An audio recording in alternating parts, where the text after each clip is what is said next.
Hi guys, welcome to my channel. My name is Osayuki. I'm 23 years old and I live in London. I'm a double amputee above knee and I graduated with a first class Master of Pharmacy degree last year.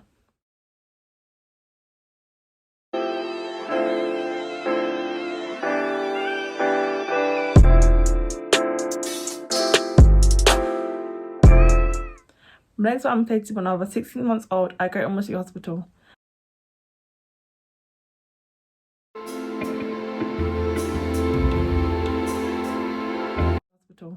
My legs had to be amputated because my mom was very sick during her pregnancy and she was in hospital. She was given medication by the doctors and they didn't realize she was pregnant.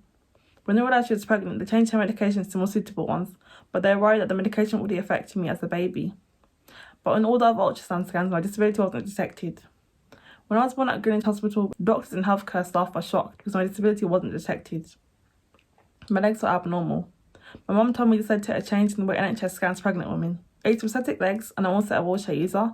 I walk and I use my wheelchair for support when I need to, like for long distances, if I'm tired, if my stomachs are hurting, and for different reasons. Many people have misconceptions that wheelchair users can't walk at all, and that's not true. People have wheelchairs for different reasons.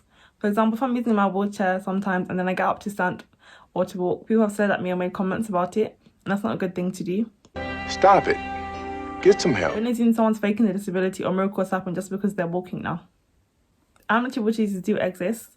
Another thing is, don't assume someone's faking their disability if they have an ability aid one day when you see them and the next time you see them they don't have it.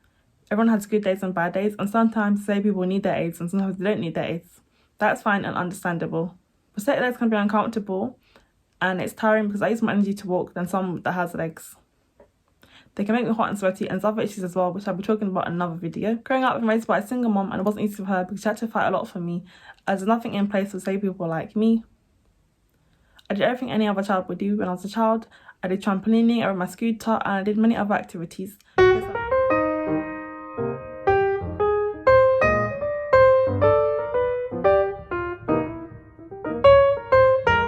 had prosthetic legs and mechanical total knees until I started university.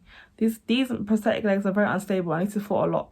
It was scary because 1 minute I was up and the next minute I was down, and no one could help me when I was falling because I fell so suddenly. Then I got C legs and microprocessor knees in 2017, and these prosthetic legs are more stable. I fall less with these legs, which is great. So about my education, I went to a normal mainstream primary and secondary school. The council wanted me to go to a special needs school, but my mum fought against this because there's nothing wrong with my brain. Then I went to sixth form at university. Since I graduated from Kingston University last year, I was completing my foundation training as a trainee pharmacist. But due to difficulties I was facing at work, I decided to take a gap year, and I'll be starting my training next year at another hospital trust. I didn't think I'll ever be taking a gap year, but sometimes in life unexpected things happen, and you have to take time out and do what's best for you. It doesn't matter if you take a longer time to do something than other people, as long as you get there in the end. I feel like in society, everyone keeps telling you to keep go, go, go, and keep hustling, but sometimes you take time out, and it's okay.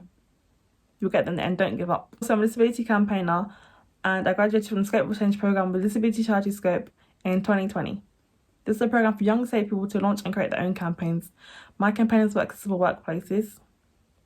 Also, I campaigned for assistance for disabled passengers on trains during the pandemic, after I was on ramp assistance various times during my commute to and from work at Boots Pharmacy during the lockdown.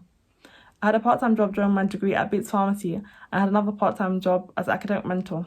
During the pandemic, I moved from the halls of residence back home, so I had to commute to the pharmacy. When I got to the train stations, the staff were like to me, "Have you heard the government's advice? There's a lockdown, why are you outside?" I told them I'm a key worker, but they didn't believe me.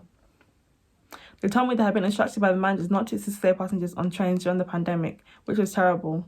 It's happened to me multiple times, so I tweeted about it and it went viral. The media wrote articles about it and I also wrote articles as well. My campaign was successful because the Minister for Transport wrote an open letter to the rail companies telling them to provide assistance for disabled passengers on trains during the pandemic.